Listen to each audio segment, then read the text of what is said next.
Welcome back to The Remote Life. My name is Han Talbot, also known as Han Meets World, and today we'll be chatting with Chris Cerra. Originally from the UK, Chris is the founder of RemoteBase, a newsletter for remote workers and digital nomads sharing deals and discounts on accommodation. In this episode, we talk about Chris's tips for finding accommodation and how RemoteBase provides ease in the process, as well as Chris's destinations and predictions for the coming year. So grab a coffee, a tea, or something stronger, and let's get started. Let's dive straight in. Tell us about yourself and your remote life journey so far.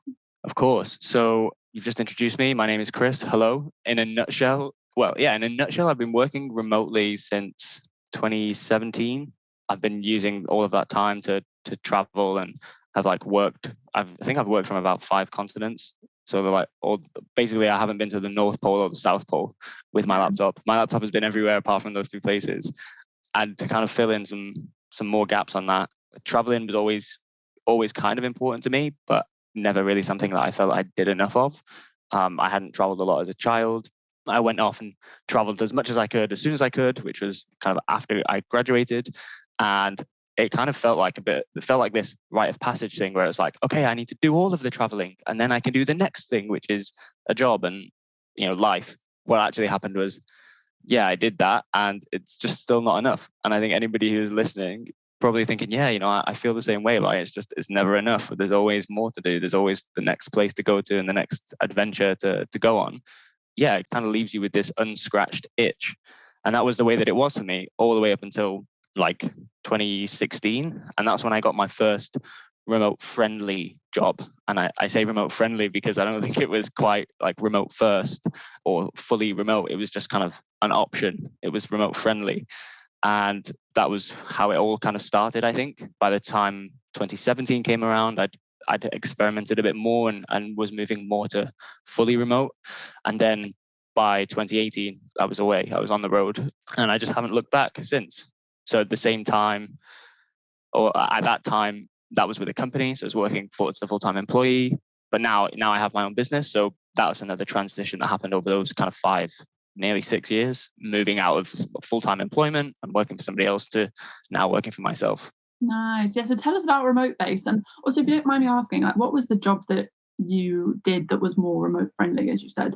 Let's start with that one first and then we'll Sure. get to RemoteBase. Yeah. So this is an interesting question because I often find that this is the least likely kind of industry or job that would be remote friendly. I was working in financial services in London, which is quite notoriously a buttoned up industry where flexibility and this kind of thing and not really on the cards. But the company I worked for was fantastic. It was a smaller kind of boutique firm and they were really progressive with their culture. Their organizational culture was such that, just very flexible, progressive, very supportive and wanted people to do well. Do you know what? It was kind of the reverse of how I feel most companies in that space operate, where they have this idea that people are inherently good, and if we treat them well, then they'll do good work and be nice people and everything else, which is the total flip side to what's typically seen in that space, where it's people are inherently bad. We need to manage them like crazy. We can't let them do anything. It's all very strict, that kind of thing. So that was the job that I was doing before. Forward thinkers. That's cool. Definitely very, very kind of flexible and progressive. And I loved all of my time there. It was not RemoteBase, which is what I really wanted to be doing. What is RemoteBase? On that. It's great. I was only asking also because I feel like there's still a bit of a kind of stereotype around there's only a certain type of job that you can do that's remote friendly, as you put it. I really like that term now. But I feel that's why I wanted to ask, because I feel like there's a misconception still that you can only do one type of job at all. So that's really awesome stuff to know for people who might be curious and actually in the financial sector themselves. So that's why I just want to ask. But tell us about RemoteBase. How did it begin? Tell you about RemoteBase. What is RemoteBase? RemoteBase is my mission, I feel. It's my mission personally and professionally. And the mission is to basically help other people start or continue on their own personal remote work and travel journey. We do that by essentially curating lots of top long stay accommodation offers. So these are the kind of accommodations which are perfect for the digital nomad, the traveling remote worker, the workationer.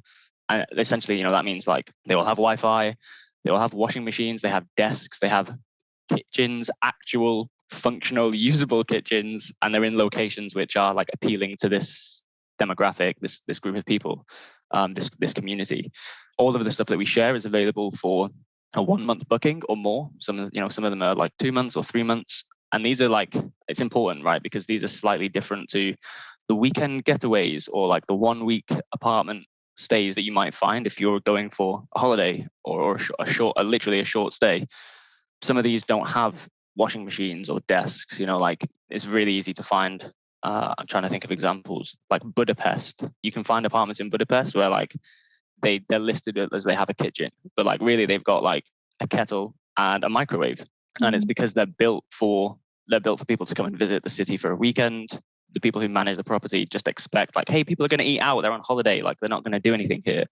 But actually, if you're traveling longer term, you have those days where you want to like log off and just like sit in front of Netflix, or you've got chores to do, you need to wash your clothes, like these things need to happen. So yeah, that's what we do. We find all of those, and how we share them is we wrap them all up and we share them with our members in a free email newsletter. So we come into your inbox twice a month, once on the 2nd of the month and once on the 18th of the month, and we're there to basically share these deals with you. So they're from all over the world. They all meet our criteria, and they have like different price ranges and different sizes. So like some people only really need a studio or a 1 bed, and other people need a 3 bed or a two bed. So we try to get the full spectrum and share things which are going to be appealing to somebody in the group everywhere. That's it. That's what we do. The mission is to share amazing accommodation.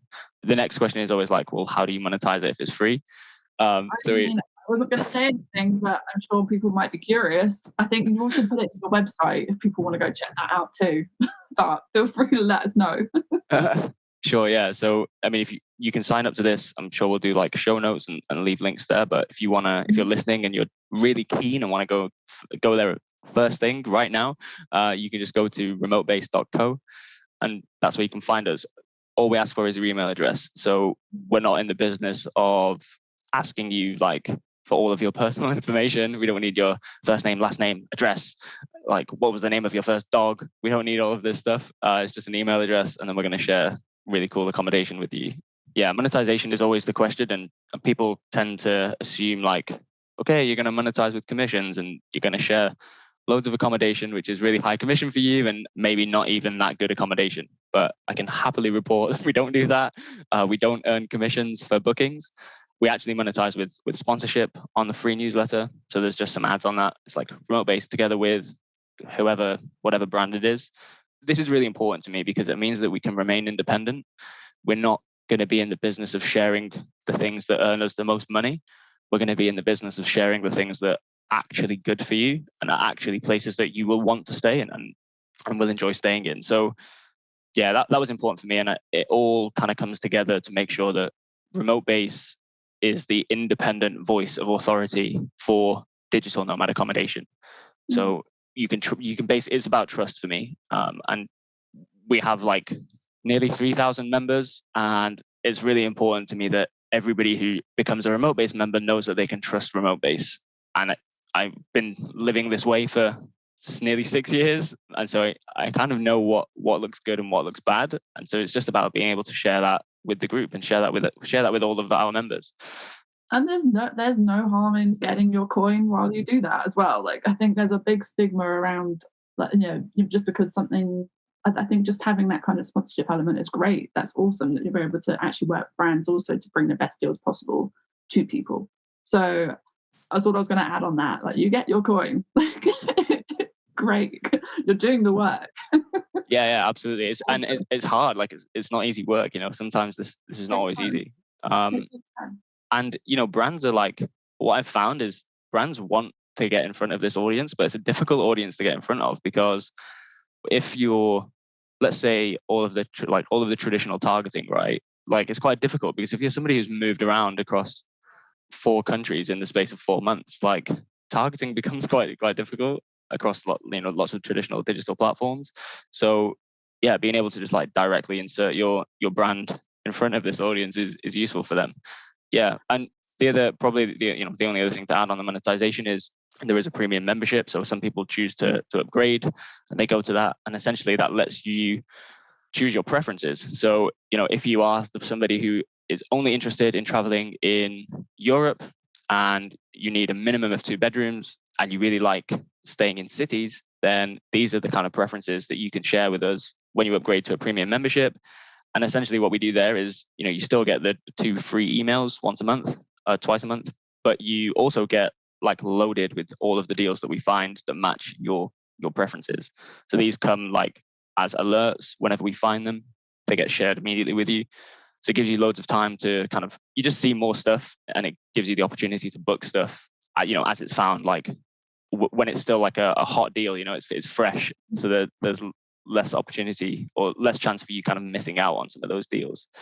And I don't know, we didn't talk about this before, but let's throw like a discount code or something in the show notes. And if people want to upgrade and want to come join the super savers on the RemoteBase premium membership, then I'm sure we can help out some listeners. We love a surprise. This is going to be a great little like social media post that, hey guys, listen to the podcast for a little secret. Little surprise. Awesome. Well, you touched on something actually very interesting. I do hear these stories as well. I don't know if it's just me, but I do hear that people have had the exact same experience where they've heard that like the accommodation is going to have like a kitchen, for example, and actually it's just been a kettle, or it has just been a sink with like a tea towel like drawn across it. I suppose what you're doing is trying to provide some ease, right, with these accommodations. You're trying to provide some kind of security in these bookings. Who would you say, like, especially for the first time nomads, how do you help them out? And like, what does RemoteBase do for those kind of like people? Yeah, so this is a really good question. I think so. The people that we're really trying to help out, and I think the people who get the most out of RemoteBase are the people who are traveling slightly longer term, or the digital nomad, somebody who's staying for 1 month or more.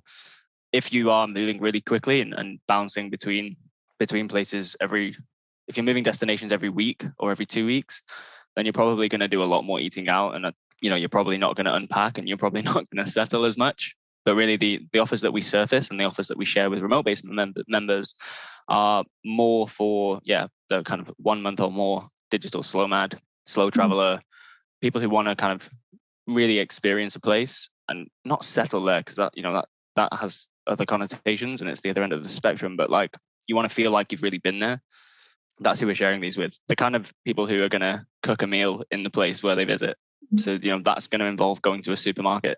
That's going to involve things like this, and it's going to make you feel like you have, I guess, a slightly closer connection to the place, or like what real life in the place looks like, not the kind of tourist visit. Yeah, that's really who we aim to help. And so the first time nomad, there was another question in there about like the first timers, was there? So I was going to add on to that as well. You mentioned people who obviously more slow traveling, but I was going to ask, do you find you have more a specific avatar of people who work? I'm just curious because I'm seeing a lot of, for example, the rise in digital nomad families and things like that at the moment. Do you find that you tend to work more with individuals or with families, just out of general curiosity?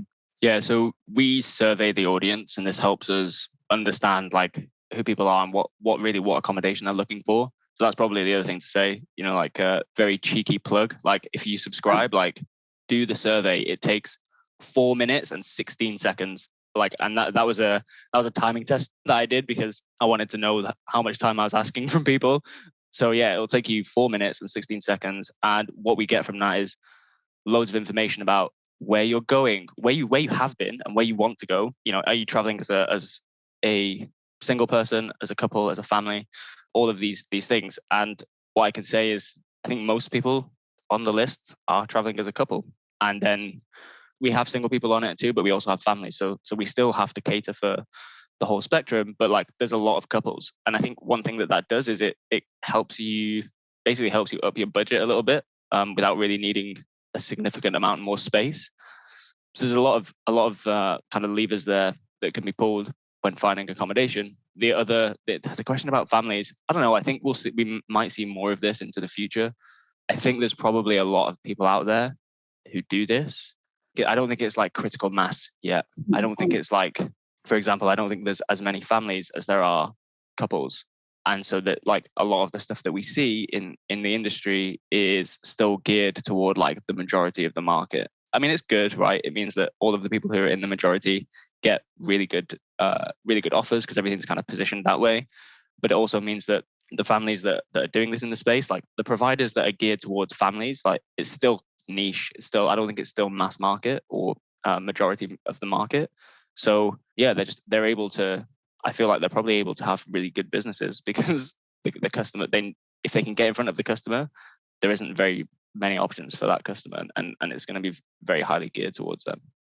Yeah, I was just curious because I feel like I'm hearing a lot about it, and I feel like it's starting to come out a little bit more. But that's interesting. It's just good to know. But in general, interesting to know like who tends to be more like the people that you hear about.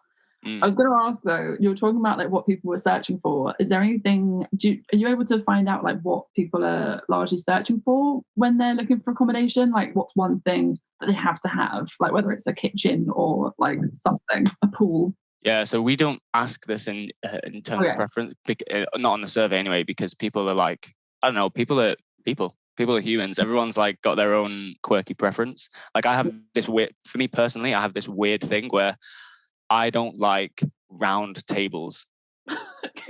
What? Yeah, I know, right? Like, I didn't know this came up in conversation, and I was like, oh no, we couldn't possibly stay there. You know, it's got a round table, and then people are like, wait, what? But I don't like round tables. I like if I'm gonna work at a table like a desk. Right. Like I want it to be like a desk. I want it to have straight edges because I don't know, if it's round, I can't get onto the table properly for work. So so this is like a really weird thing that I have. Like I have said I have not booked apartments which are like on paper perfect because I don't like the furniture. Okay. So this is a weird one for me. But like I don't know, you know, I'm sure that other people, this is my example, right? Like I'm highlighting the ridiculous example that I have. That maybe face again, like, okay, what's my weird? Like I was like, do I have any? What do I put in the maybe film? you don't. I don't know. Another thing that I realize is like this lifestyle is already something that I think like is a huge privilege. Like not everybody gets to do this. I sometimes feel that's a really terrible kind of attitude to have, like just shut up and take the round table. But yeah, it's just my little quirk, and I'm sure that, you know, people will have their own individual quirks, or like some people will want a pool, fine, and like other people will want square tables.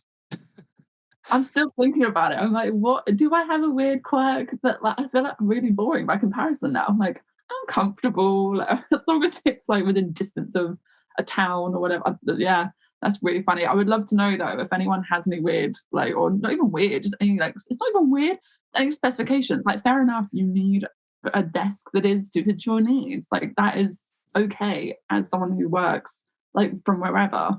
It would be the same if someone was in an office, you know, that someone's got to have an ergonomic chair that's like fit at certain requirements. You don't like round tables. Okay, cool. It's like, Forever going to be remembered as the guy that doesn't like round tables now. No, it's great. Yeah. I think you touched on one, which is being near a town or a city. And I think that's a big one, because as people who travel a lot, you know, it's likely that we don't have vehicles. Exactly. And you know, a vehicle becomes another expense if you do decide to rent something or even buy something and then sell it. Yeah, that's a big one. Unless you're going to go to somewhere which is relatively remote or like semi-rural and then just basically stay there for the entire time. Some people love that. You know, they just want to like be in the mountain with nothing else around, get a bunch of like groceries delivered and just stay there. Cool. But for a lot of people, you know, they need accessibility. So whether that's like it's possible to reach via public transport or there's some kind of public transport infrastructure in the area. Yeah, I think that's probably a big one. What's your preference? Do you normally go for more of the like city type, more the beach type? Like, what's your go-to preference?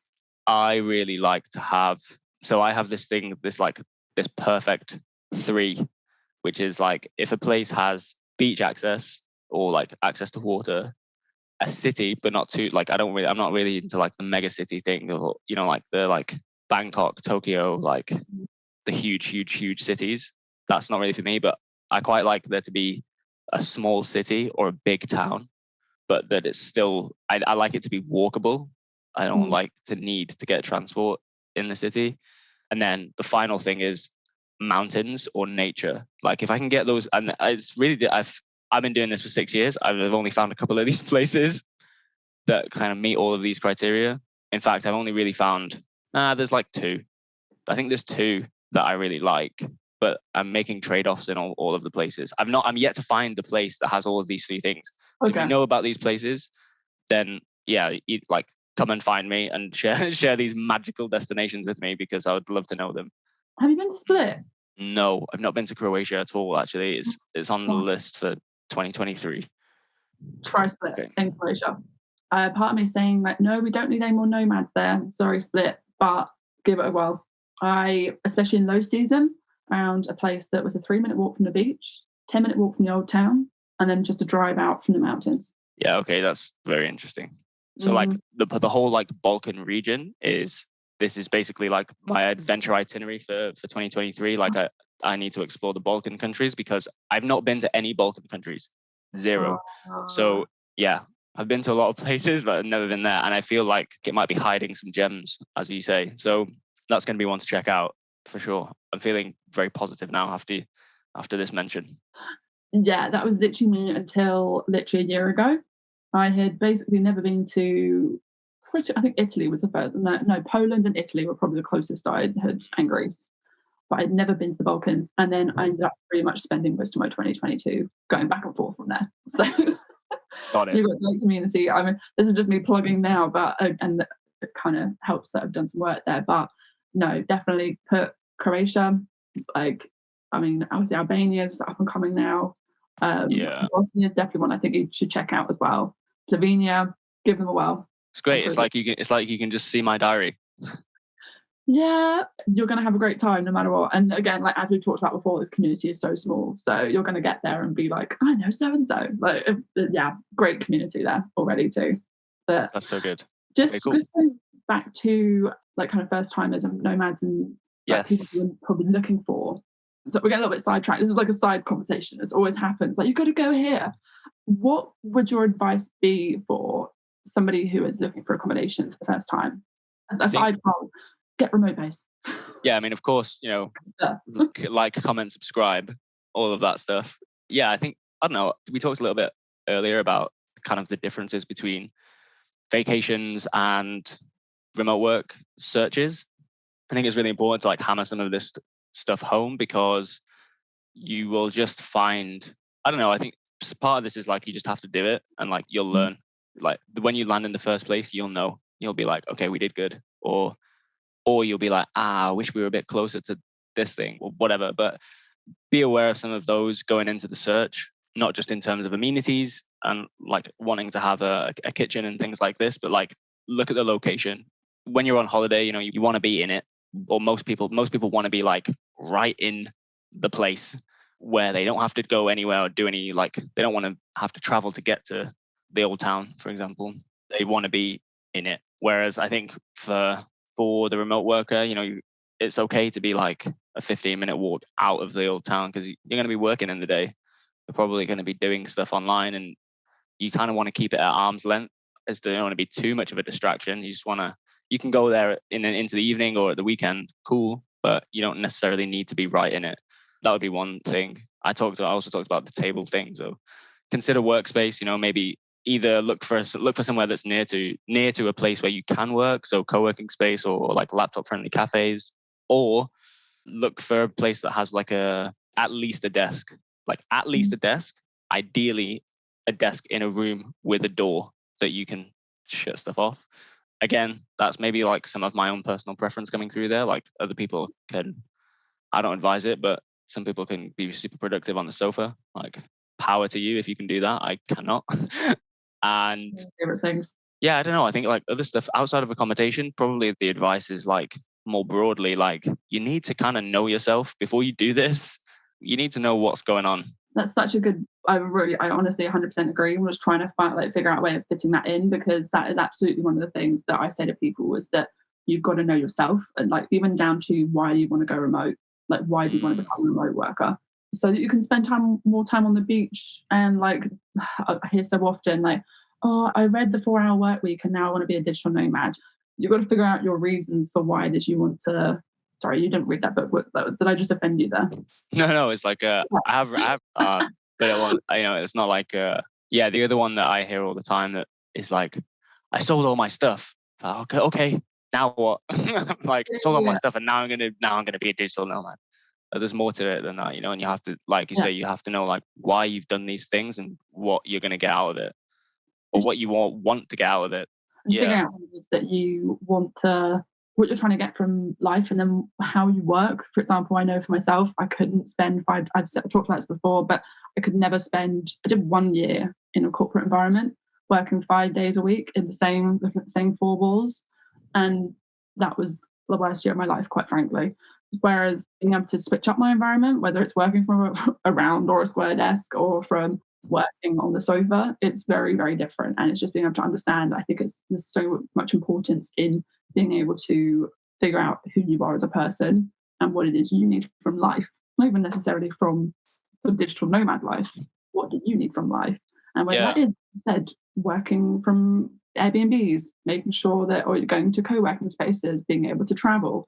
I think that's all very, really great advice. And I'm so glad like someone else has said it too. Yeah, but I think the other thing to add there is, right, it's like maybe you don't know the answer to these things, and that's also okay. But you need to kind of be aware that you don't know. You need to know that you don't know the answer rather than going into it blind, because at least then that is also a starting point for awareness of that whole thing. It's like, okay, well, I actually don't know the answer. Like, let's figure it out. Or like, how will I figure it out? And there's excitement in that too, for sure. I think that's also it. It's being able to find that, like, switch that mindset from like, okay, this is how things were before, to proactive, right, I'm going to figure it out as I like go along as well. Yeah. Oh, this is exciting. Awesome.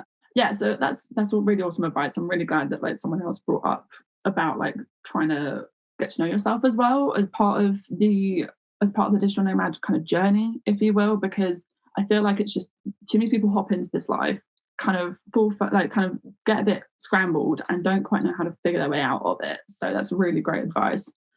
Just out of curiosity, kind of going a little bit of a weird direction now, but what's one destination, just one, you kind of touched about two earlier, what's one destination that either you would highly recommend or for the first timer digital nomad should check out? I am going to say Porto, Portugal. Oh, okay. How come? I really like it. I really like it there. It's got a lot of the stuff that I look for, and I think for a first timer, I think it can check a lot of like the first time comfortability boxes. So this is like, it's a big enough city for you to be able to do everything. Like there's lots of stuff to do, and there's enough stuff to kind of never really get bored. It's a big enough city that it feels huge, but you can walk all of it. So I know, like that for me, that's important, right? There's always public transport options, but you can kind of walk the entire thing as long as you don't mind some hills. For sure, yeah, very clearly.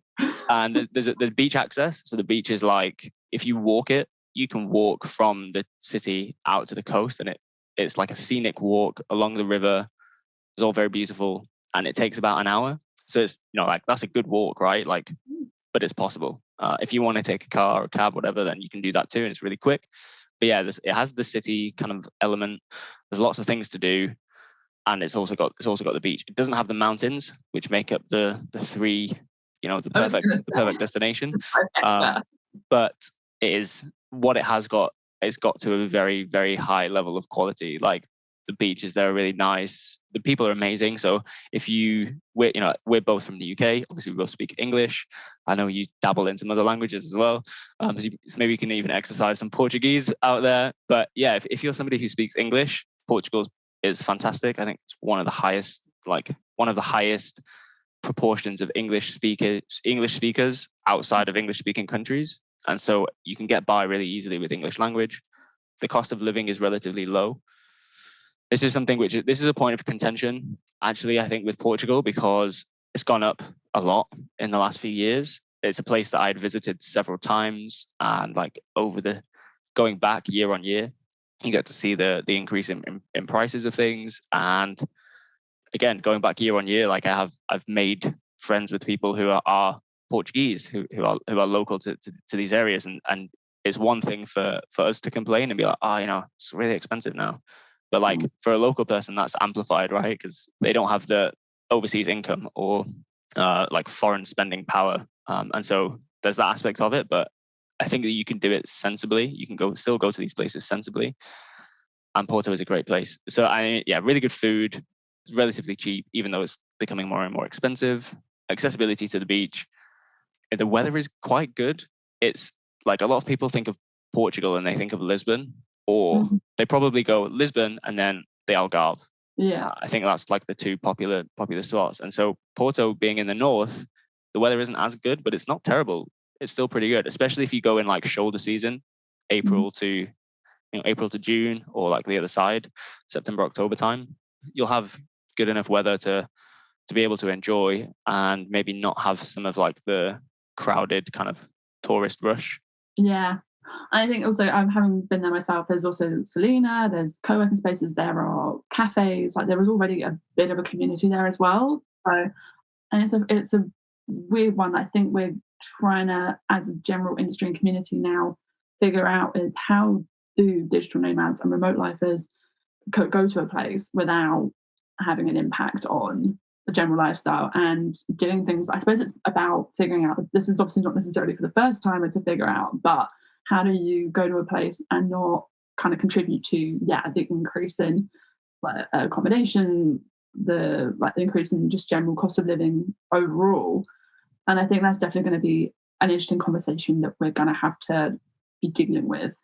At the moment, whether it's going in off season, whether that's going, just looking around for your accommodation deals, looking at RemoteBase, for example, that is doing ways that are just interacting with the community better. Because I know it's not just Portugal that's having this struggle, and I know for myself, I would probably say that Portugal and probably Spain as well are actually really great places for the first timer in general, because again, they already are used to having a high population of people who speak English in one way or another. So how does that then, I suppose that's, do you have any thoughts on this, or I have thoughts on, are we still talking about, sorry, do you want me to rephrase that destinations again? Yeah, we're talking about destinations, or we're talking about like housing crisis caused by digital nomads? I guess from my perspective, as somebody who is obviously very much in the accommodation side of things when it for digital nomads and remote lifers, how do you go about doing your search, and what would your advice be for people when they're looking for accommodation, or like how do you yourself make sure that you are offering the best deals also for locals as well as digital nomads as well? How do you find that balance, both maybe for yourself and or RemoteBase? Yeah, so the balance, like one thing that we always consider in terms of pricing is like what the price is compared to the average price for a place or in a place. And so it's always a good reading of like, I can find a deal for RemoteBase and it might be like 70% off. And it's like, well, that's an amazing deal as long as it's not been priced like excessively highly. Like it's not, as long as the initial like ticket price isn't excessive and then they just kind of like reduce it to make it look like it's a deal, but actually, it's not really a deal. It's just looks like a deal, and that's what draws you in. So you can look at that, and you can look at like the average. There's some tools that you can use that let you see things that Airbnb doesn't let you see. So you can see what the average price for an X bed listing is in a given city, and you can see what the full, like when you make a search on Airbnb shows you what's available. It doesn't show you all the stuff that's not available. So there are other tools you can use where you can look at, you can get into like several layers of the data if you're really into it. Most people are not going to need to do that. Like that's something that we do because of the product that we offer. But you can look at like what is the word? I'm going to remember the word the minute we end this call. Is it the amount of people in the area who travel to? No, so this is like there's tools that you can use where they will show you, like they'll show you the data for all of the properties, not just the properties that are available. And so this lets you do a bit of a comparison, right? In terms of when you're looking at a price, you can see, we get to see like, okay, here's this really good deal. That's the best deal that's available right now. But actually for the whole, for that just means that all of the really good deals are taken. Maybe this property isn't a fantastic deal. It's just that that's all that's available right now. And arguably, you can go into the economics of it and be like, well, if that's the best deal that's available right now, then that's the best deal that's available. But I have to kind of the one side of me looks at this as somebody who is location independent and can go anywhere, anytime. And that makes me just want to say, well, maybe I'll pause on this particular place right now, and I'll come back when I can get the deal that I really want, because this is just like the flexibility of the lifestyle that we have. So yeah, there's lots of tools that we can do, and we can compare several data points for that. Cool. Yeah, in terms of like me personally, what do I look for a good deal? I mean, all of the stuff that we share on RemoteBase is minimum 30% discount. Yeah. So there's like, that's the absolute minimum. There are occasions where, because of availability, we'll share something that is lower, like 25%, but really we never steer lower than this. So we're tracking somewhere between like 30% off and 80% off. And if you're a premium member, you can even get really excessive deals, or like glitch pricing deals and things like that. We're tracking a wide spread. And I don't know, the things that we look for. That was the question, right? What do we look for? Yeah, it's more just, is there anything that you specifically look for, like, or do you work with locals, do you work with companies? And obviously you mentioned you work with brands, like, do you work with people who, like, to make sure that obviously that it's kind of more like an integration process, sorry. Yeah. So we're quite lucky. I think we're quite lucky. I still think that RemoteBase is like a relatively small community, but we already have had in the past, like, boutique property owners or property managers will reach out to us and say like, hey, really interested in getting our stuff listed with you. Like, how do we do that? So we also offer that. We offer I do this kind of like vetting process with them to see if they're really up to it, if their properties really are what they say they are. And then if they are, we have like these featured properties where properties can be featured on the newsletter additionally to everything else that we share. And there's often some negotiation there, like on behalf of the RemoteBase community, for price. So we can offer exclusive prices and things like that. But I consider that to be probably one of the first steps that we can do in terms of kind of integration and bringing the two worlds together, because there's clearly business owners out there in these places managing properties, or any business really, who understand the value of the nomad community being there. Yeah, so we do a little bit of that. Well, probably another thing that I like to do is I like to make a note of and consider the kind of host for a property. So some hosts are, individual Airbnb hosts. And if you're an individual host, maybe your property is your livelihood. And so we don't really want to mess with that. We want you to be able to have consistent income. We don't want digital nomads to kind of screw hosts down to like the bare minimum price and like basically take food out of people's mouths. But then at the other end of the spectrum, you've got these hosts who are either property management companies or like acting as individuals, so like single people, but with huge property portfolios, or maybe they're managing their own properties, maybe they're managing properties for other people, and it's just this huge kind of web of listings, and them having to negotiate down on a price to make it something that is kind of mutually beneficial, where the digital nomad or the traveling remote worker gets a really good deal, but they also don't have food taken out of their mouth. Like, that's a really good place in terms of kind of mutual benefit, right? Like, that's a place where people can agree to negotiate and agree to have a price that isn't absurd on either end of the spectrum. Because I've seen conversations and I've seen like screenshots of things. They get like floated around in the community a lot in like Facebook groups or on Reddit or anywhere else, right? Where it's like, I can't believe that I'm being asked to pay this much money for this place. And then you have to kind of step back and go, well, that's somebody's job. You're kind of taking income away from a family if you want to like drill them down to, a tenth of that price. But the other way around is like, no, okay, like this is a hotel company and they have properties all around the world. Like, you should absolutely negotiate on price with these guys, and you should try to get the best deal possible for you, because they're really not going to feel it at the end of the day.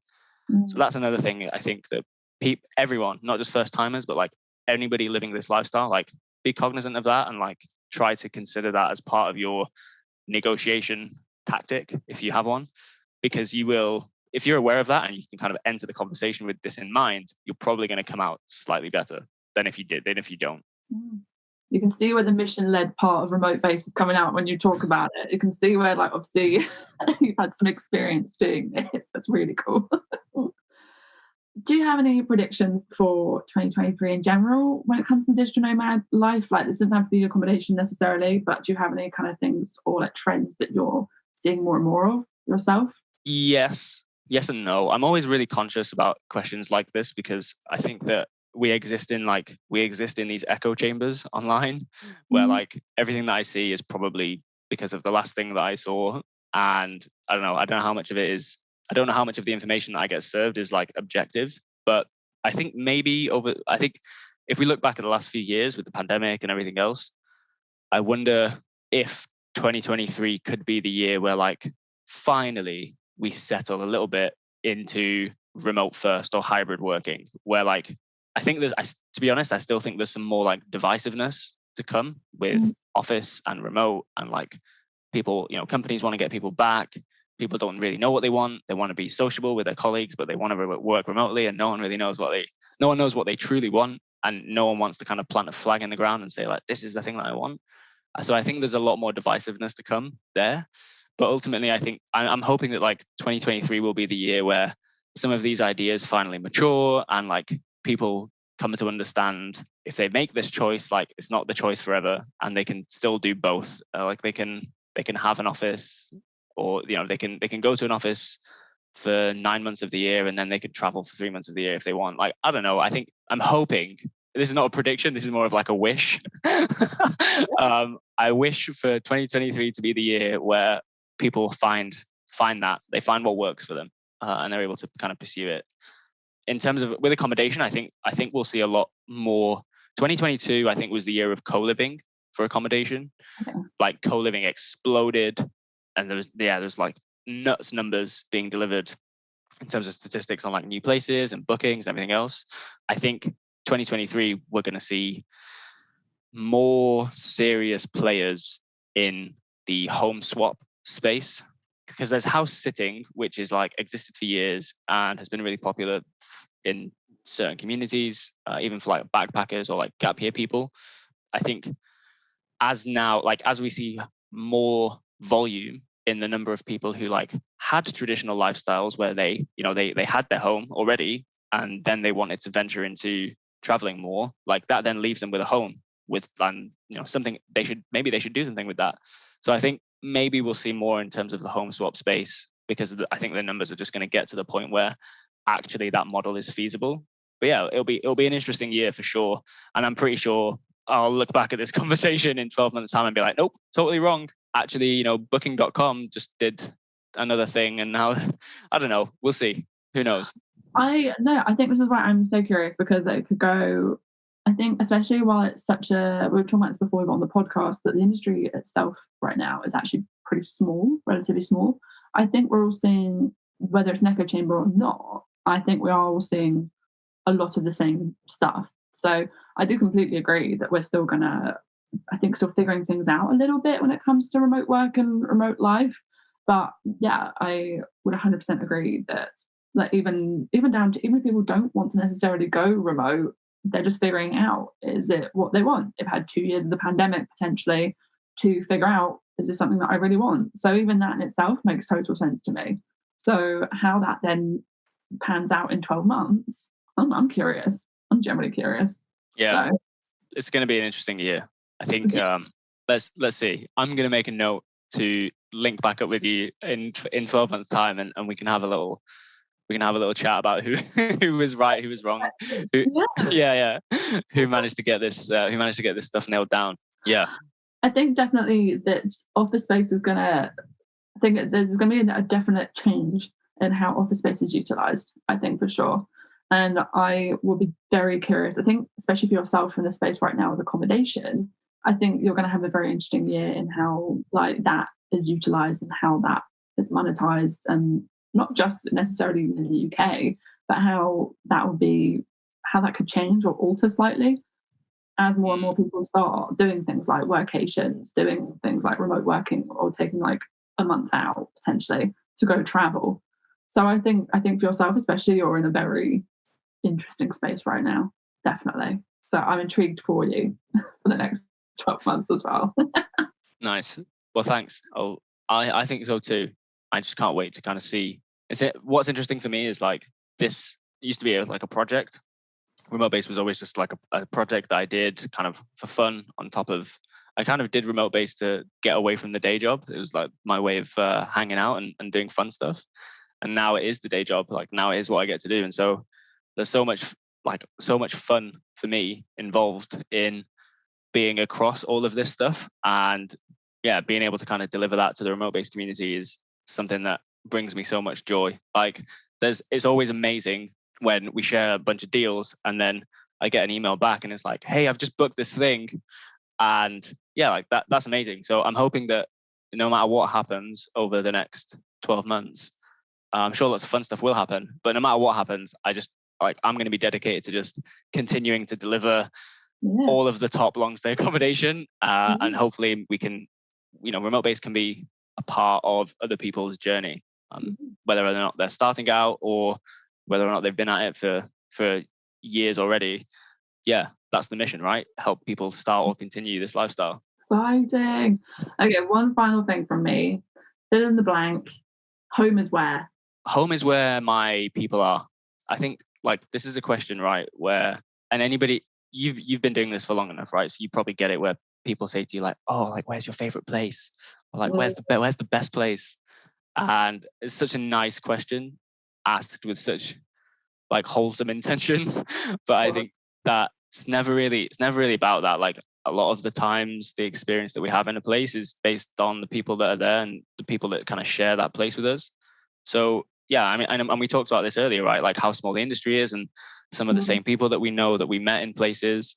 So yeah, like for me, it's just about where the people are, and those people change based on, I know that I can go to certain places and see certain people, and that's amazing. I think that's really nice. And what is also super enjoyable is when you meet somebody in one place and then you build a relationship with them, a friendship with a person, and then you see them again in a completely separate place.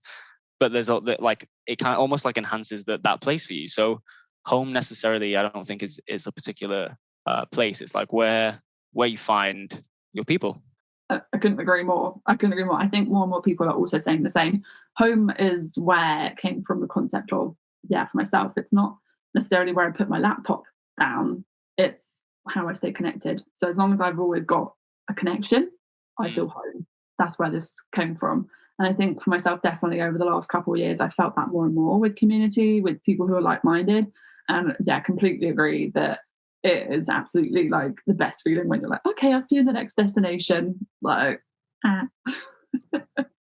So completely agree. Chris, thank you so much for appearing on the Remote Life podcast. It's been great to chat. Thank you so much for listening to this episode of The Remote Life. And thank you, Chris, for taking the time to speak with us. You can find links to RemoteBase below. And don't forget to use your Remote Life discount next time you visit the site. Thank you so much again for listening, and we can't wait to remote work with you again soon.